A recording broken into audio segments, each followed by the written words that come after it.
நடிகை ரைசா வில்சன் 16/4/2021 எங்கள் ஹாஸ்பிட்டலில் ட்ரீட்மெண்ட் வந்தது சம்மந்தமாக அடுத்த நாள் ஒரு போஸ்ட் போட்டாங்க. அது சம்மந்தமான பத்திரிகையாளர் சந்திப்பு தான் இது. நடிகர் ரைசா வில்சன் 17ஆம் தேதி அவங்க இன்ஸ்டாகிராம் பேஜில் ஒரு பதிவு ஒன்று போடுறாங்க. அதில் வந்து நான் பைரவி செந்திலோட கிளினிக்கு போனேன்.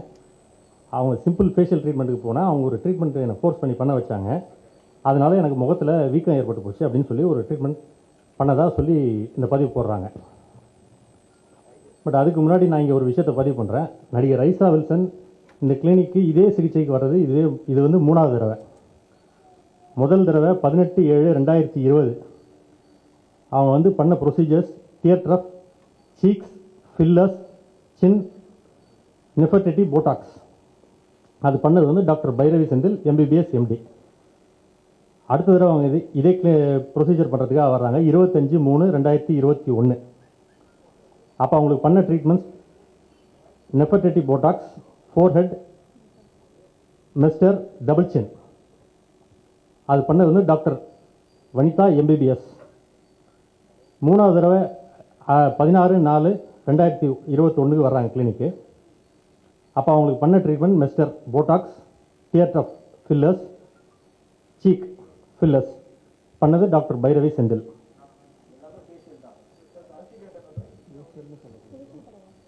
கடைசி ட்ரீட்மெண்ட் கேட்குறீங்களா? 16/4/2021.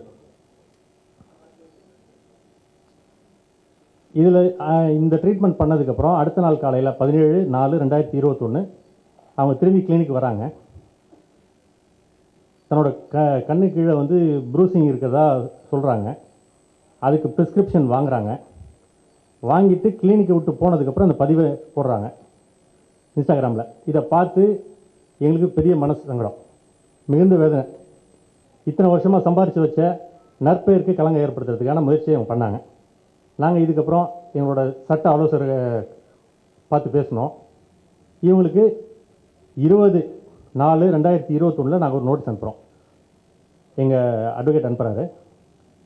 3 நாளுக்குள்ளே எங்ககிட்ட மன்னிப்பு கேட்கணும். அப்படி இல்லைன்னா நாங்கள் சட்டப்படி வழக்கு தொடருவோம்னு சொல்லி எங்கள் அட்வொகேட் நோட்டீஸ் அனுப்புகிறாரு.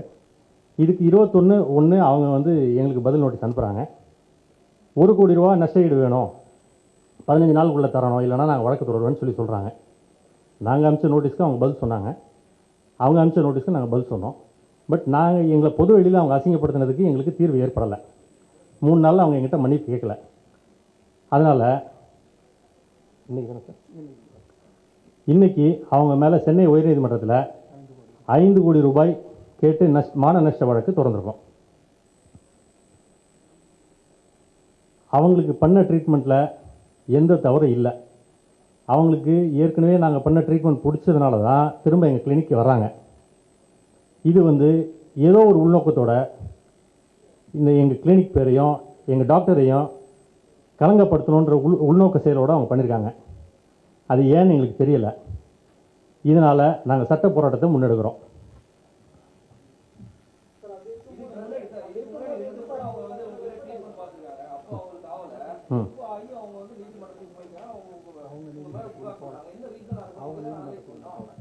சார் அவங்க நீதிமன்றத்துக்கு போகலை, நாங்கள் தான் முதல்ல நீதிமன்றத்துக்கு போகிறோம். இது சம்மந்தமாக டாக்டரே சொல்லுவாங்க சார், அது ஏன் இந்த ட்ரீட்மெண்ட்டுக்கு அப்படி ஆச்சுன்ட்டு. எல்லாருக்கும் வணக்கம். நான் டாக்டர் பைரவி செந்தில். நான் 10 வருஷங்களாக வந்து ஒரு டெர்மட்டாலஜிஸ்ட் ஆஸ் வெல் அஸ் ஒரு காஸ்மெட்டாலஜிஸ்டாக இந்த பிஹான்ஸ்ட் ஹெல்த் கேர் ஒரு நிர்வாகத்தில் நான் ஒரு சீஃப் டாக்டராக இருக்கேன். இந்த பர்டிகுலர் ப்ரொசீஜர் அவங்களுக்கு பண்ணப்பட்டதுன்னு ஃபஸ்ட்டு உங்களுக்கு அது என்னன்னு தெரியணும். இது ஒரு ஃபேஷியல் ப்ரொசீஜர் கிடையாது. இது வந்து டெர்மல் ஃபில்லர்ஸ், அதாவது இது ஒரு இன்ஜெக்டபிள் ப்ரொசீஜர். முக அமைப்பை வந்து ஸ்கின்ல இருக்கக்கூடிய ஒரு நேச்சுரலான சுகர் ஆர் வாட்டர் வச்சு நம்ம வந்து முகத்தோட அழகை வந்து அதிகப்படுத்தலாம். ஸோ இவங்களுக்கு பண்ண ப்ரொசீஜர் லாஸ்ட் இயர் ஜூலை 18, 2020 பண்ண அதே ப்ரொசீஜர் தான் மார்ச்லேயும் சரி ஏப்ரல்லையும் நாங்கள் பண்ணியிருக்கோம். ஸோ இது ஃபேஷியல் கிடையாது. அதே நேரத்தில் இந்த ப்ரொசீஜர் என்ன அப்படின்னு பார்த்தீங்கன்னா, நம்ம ஸ்கின்ல வந்து தண்ணி இருக்குது. இது வந்து ஒரு சுகர் மாதிரி இருக்கும். இந்த தண்ணி வந்து நம்ம உடம்புல வந்து ஒரு 40-50 டேஸ் வந்து சுரக்கும்.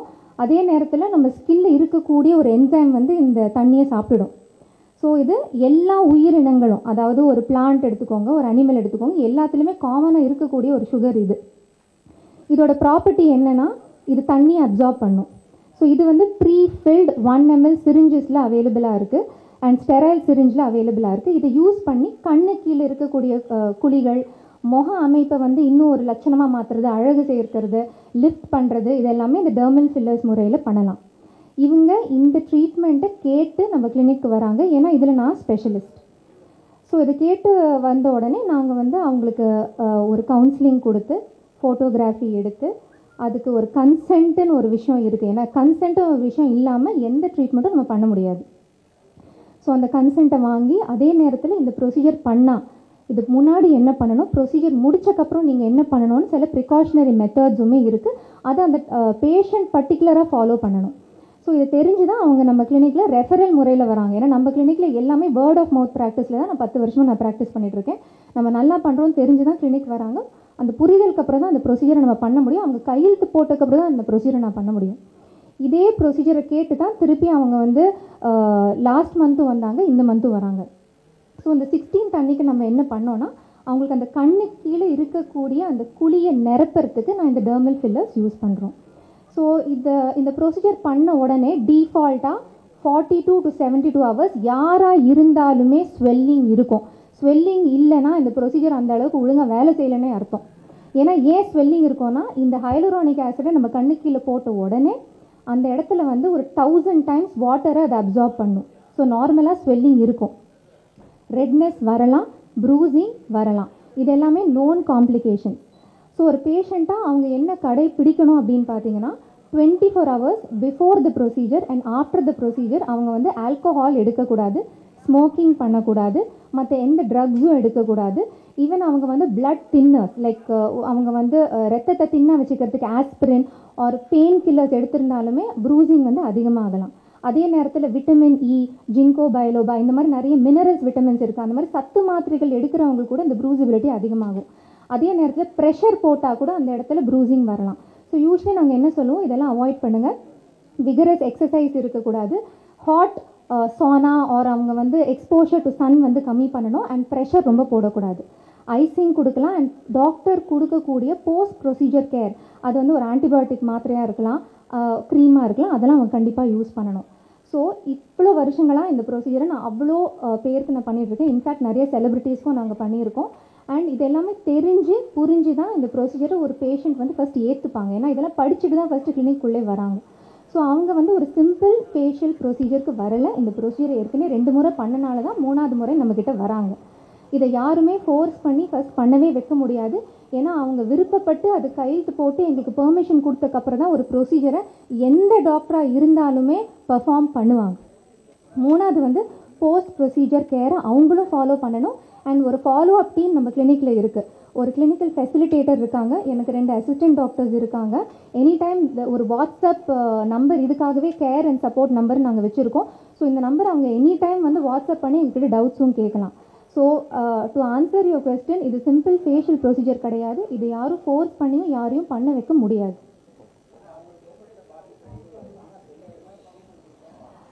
சார் மோஸ்ட்லி ஒரு ப்ரூஸ் வந்து தானாக சரியாயிடும் சார்.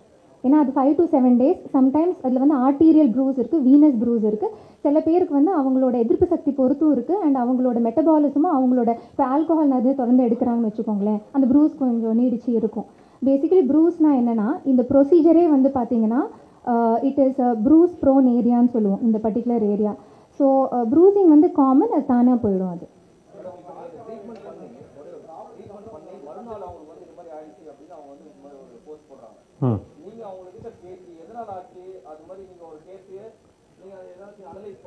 இல்லை இது வந்து அடுத்த நாள் அவங்க ட்ரீட்மெண்ட் வந்து கேட்டதுக்கு எங்கள் டியூட்டி டாக்டர் பார்த்து அதை அனலைஸ் பண்ணி அவங்களுக்கு ப்ரிஸ்கிரிப்ஷன் கொடுத்து அந்த ப்ரிஸ்கிரிப்ஷனே வாங்கிட்டு தான் அவங்க கிளினிக்லேருந்து வெளில போகிறாங்க.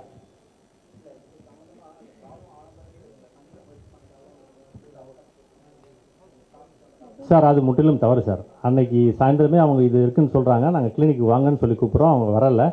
அடுத்த நாள் காலையிலேயே கிளினிக் வர்றாங்க. எங்கள் டாக்டர் இருக்காங்க, டியூட்டி டாக்டர், அவங்க தான் அவங்கள அட்டன் பண்ணுறாங்க. அவங்க பார்த்து அவங்க என்ன மெடிக்கல் கண்டிஷன்றதை டாக்டருக்கு தகவல் அனுப்புகிறாங்க. அதை பார்த்து இவங்க அனுப்பிச்ச தகவல் வச்சு தான் அவங்க ப்ரிஸ்கிரிப்ஷன் கொடுக்குறாங்க. ஸோ ஒரு விஷயம் என்னன்னு கேட்டிங்கன்னா சார், எல்லாரும் அவங்க ஓன் கமிட்மெண்ட்ஸில் இருப்பாங்க. இங்கே கிளினிக்கில் இருந்து டாக்டர் பார்க்கலன்னு சொன்னால் ரைட்டு, கிளினிக்கில் இல்லை. அவங்க காலையில் வந்தாங்க, வரும்போது எங்கள் டாக்டர்னு ஒருத்தவங்க பார்க்குறாங்க, பார்த்து ப்ரிஸ்கிரிப்ஷன் வாங்கிட்டு போனதுக்கப்புறம் தான் அவங்க இந்த தகவலை பதிவிடுறாங்க. அது முற்றிலும் போய் சார், அவங்க ஆல்கஹால் எடுத்தாங்கன்றதெல்லாம் சொல்லலை சார். நாங்கள் இந்த ப்ரொசீஜர் யார் பண்ணாலும் இந்த விஷயங்களை ஃபாலோ பண்ணணும்னு தான் சொல்கிறோம். அவங்க எடுத்தாங்கலாம் சொல்லலை. நாங்கள் யாரையும் எந்த விதத்துலையும் தவறாக பேசலை, தவறாகவும் பேச மாட்டோம்.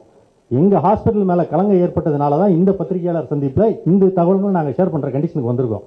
பொதுவாக இந்த மாதிரி வர்ற பேஷண்ட் யாரை பற்றியும் நாங்கள் தகவல் சொல்ல மாட்டோம். அதுதான் மருத்துவ தர்மம், யாரும் சொல்ல மாட்டாங்க. எங்கள் பொதுவெளியில் எங்களை வந்து இப்போ அவங்க ஃபேஷியல் ட்ரீட்மெண்ட் சொல்கிறாங்க. அது ஃபேஷியல்னால் நிறைய பேர் சலூன் நினைக்கிறாங்க. இந்த கட்டாயத்தினால தான் நாங்கள் இதை வந்து வெளில சொல்கிறோம். அவங்கள பற்றி நாங்கள் அந்த மாதிரி எதுவும் சொல்லலை. இது ஜென்ரல் ப்ரொசீஜர்.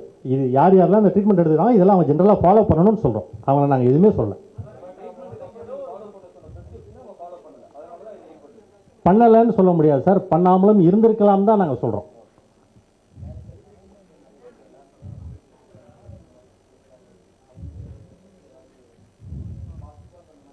சார், எங்களோட எக்ஸிஸ்டிங் பேஷண்ட்ஸ் எல்லாருமே எங்ககிட்ட திருப்தியாக தான் சார் இருக்காங்க. எங்களுக்கு இவங்க பண்ணதுனால பொதுமக்களுக்கு என்னன்னு எங்கள் கிளினிக்கை பற்றி என்னன்னு தெரியாதவங்க தான் தவறாக பேசுகிறாங்களே தவிர்த்து எங்களோட பேஷண்ட்ஸ் இப்போ அவங்க சப்போர்ட் எங்களுக்கு கொடுத்து தான் இருக்காங்க. எங்கள் டாக்டர்ஸும் எங்களுக்கு சப்போர்ட் பண்ணிக்கிட்டு தான் இருக்காங்க. இது எங்களுக்கு மட்டும் நடந்த ஒரு விஷயமா நாங்கள் பார்க்கல.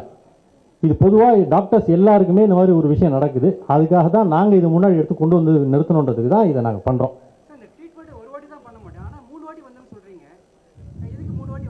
சார், இந்த ட்ரீட்மெண்ட் வந்து ஆளை பொறுத்து மாறும் சார். ஒரு சிலருக்கு 6 மாதம் இருக்கும், ஒரு சிலருக்கு 9 மாதம் இருக்கும், ஒரு சிலருக்கு 1 வருஷம் இருக்கும். அது ஒருத்தர் ஆளை பொறுத்து மாறும். அவங்க ஏற்கனவே பண்ணதோட ட்ரீட்மெண்ட்டு அடுத்து வந்து அதே திருப்பி பண்ண வராங்க. அவங்களுக்கு முடிஞ்சிருச்சு, திரும்பி வராங்க. அவங்க வந்து சினிமா ப்ராப்ளமாக இருக்காங்க, நடிப்பில் பிஸியாக இருப்பாங்க. ஸோ அவங்க ரெகுலராக எக்ஸசைஸ் பண்ணுறது போகிறது வர்றது கூட அவங்களோட அந்த 1 வருஷன்றது குறைக்கும். ஃபஸ்ட்டு ட்ரீட்மெண்ட் சரியில்லைன்னு சொல்லலை. இது வந்து ஒரு காலகட்டத்தில் தொடர்ந்து பண்ணிக்கிட்டே இருக்கணும். ஒரு நிமிஷம் இருங்க சார். பேசிக்கலி வந்து இது தண்ணின்னு தானே நான் சொன்னேன் உங்களுக்கு, ஒரு சுகர் மாதிரி. ஸோ நம்ம உடம்புல வந்து மினிமமாக அது ஒரு 9 மந்த்ஸ் அப் டு ஒரு 18 மந்த்ஸ் தங்கும். ஸோ அதுக்கப்புறம் நேச்சுரலாக அது நம்ம உடம்பை விட்டு போயிடும். ஸோ அப்போ எப்போ தேவைப்படுதோ நம்ம அதை திருப்பி அதை ரீப்ளேஸ் பண்ணி ஆகணும். இன்னொன்று வந்து ஈச் பர்சன் பொறுத்து இருக்குது அவங்களோட மெட்டபாலிசம் அப்படின்னு சொல்லுவோம். ஃபார் எக்ஸாம்பிள் சில பேர் வந்து 4 to 6 ஹவர்ஸில் ஒர்க் அவுட் பண்ணுவாங்க ஜிம்மில் ரொம்ப ஹெவியாக. அதே மாதிரி பைக்கர்ஸ், மவுண்டன் கிளைமர்ஸ், வெயில் அதிகமாக படக்கூடிய விஷயங்கள், ஈவன் சினிமா ஆட்கள் பார்த்தீங்கன்னா அவங்களுக்கு வந்து இந்த லைட் இருக்குல்ல, சினிமா லைட், அதுவே வந்து இந்த சுகரை வந்து கொஞ்சம் டிப்ளீட் பண்ணும். ஸோ இது வந்து ரிப்பீட் பண்ண வேண்டிய ட்ரீட்மெண்ட் தான். Usually minimum 9 months up to 18 months இது நம்ம ஸ்கின்ல தங்கும், இந்த டெர்மல் ஃபில்லர்.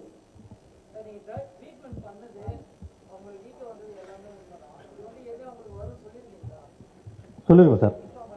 ஆமாம் சார், இது வரும்னு அவங்களுக்கே நல்லா தெரியும். ஏன்னா இந்த 10 வருஷமாக இந்த ட்ரீட்மெண்ட் எடுத்துகிட்டு இருக்கேன்னு சொல்லி தான் அவங்க எங்ககிட்ட வந்து ஃபஸ்ட்டு டைம் ட்ரீட்மெண்ட் வரும்போது சொல்கிறாங்க. 10 வருஷமாக இந்த மாதிரி ட்ரீட்மெண்ட்டை அவங்க அண்டர்கோன் பண்ணிட்டு இருக்காங்க.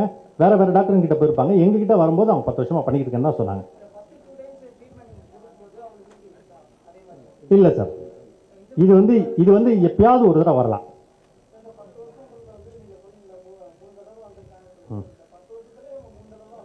இல்லை சார், 10 வருஷமாக அவங்க வேறு டாக்டர் கிட்ட பண்ணிட்டு இருந்தேன்னு சொன்னாங்க.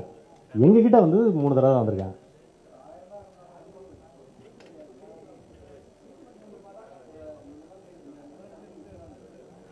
சார், இது வந்து ஃபேஷியலே கிடையாது சார். ஃபேஷியல்னா தான் இல்லை சார், இது ரெண்டுக்கும் வேற. இது வந்து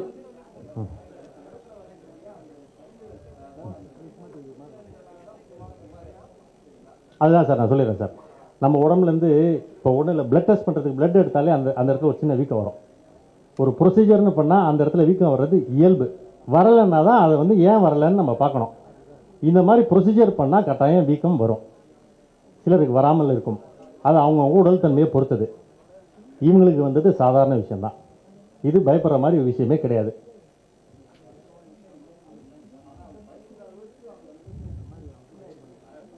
சார், இது வந்து சார் அவங்க முழுக்க உள்நோக்கத்தோடு பண்ண விஷயம் சார். இவங்க பயந்து இது பண்ணிட்டாங்கன்னு நான் சொல்லவே இல்லை. ஏன்னா அவங்க இங்கே எங்கள் கிளினிக்கில் வந்து நடந்துக்கிட்ட விதம், போக்குவரத்து எதுவுமே அவங்க பயந்துக்கிட்டு ப்ரிஸ்கிரிப்ஷன் வாங்குறாங்க. வாங்கிட்டு அவங்க எங்ககிட்ட சரியில்லைன்னு சொல்லலாம். இல்லை சரியில்லைன்னா அடுத்து இமீடியட்டாக அவங்க வந்து அடுத்த சட்டப்படி நடவடிக்கைக்கு போயிருக்கலாம். எதுவும் நடக்கலை. சார் இப்போ அவங்களுக்கு சரியாக இருக்கும் சார்.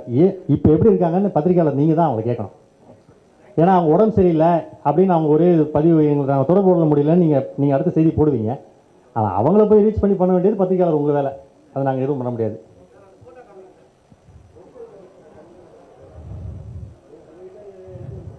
சார் அவங்க கம்ப்ளைண்ட் பண்ணி ஒரு விசாரணைன்னு வந்தால் இதில் எல்லா உண்மையும் வெளில வரும். அந்த மாதிரி வந்தால் நாங்களும் அந்த விசாரணையை எதிர்கொள்கிறதுக்கு ரொம்ப தயாராக இருக்கும்.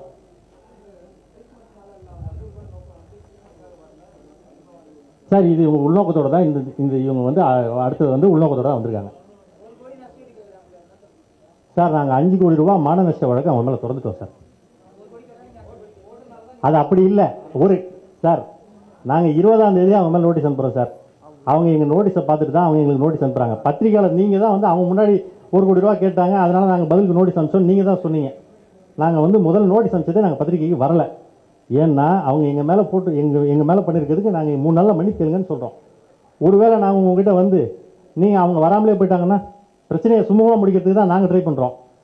ஆனால் எங்கள் நோட்டீஸ் வாங்கி அவங்க எங்களுக்கு பதில் நோட்டீஸ் அனுப்புகிறாங்க. அந்த நோட்டீஸ் அனுப்புகிற நியூஸே நாங்கள் பத்திரிக்கையில் பார்த்தா தெரிஞ்சுக்கிட்டோம். 1 கோடி ரூபாய்க்கு கேட்டு 15 நாளில் 1 கோடி ரூபா கேட்டு நோட்டீஸ் அனுப்பிச்சிருக்காங்கன்ட்டு. நாங்கள் அவங்க மேலே எங்கள் மேலே தப்பு இல்லை சார். அதனால் நாங்கள் துணிஞ்சு வழக்கை திறந்துட்டோம். இது சம்பந்தமாக எந்த விசாரணையும் நாங்கள் சந்திக்க தயாராக இருக்கோம்.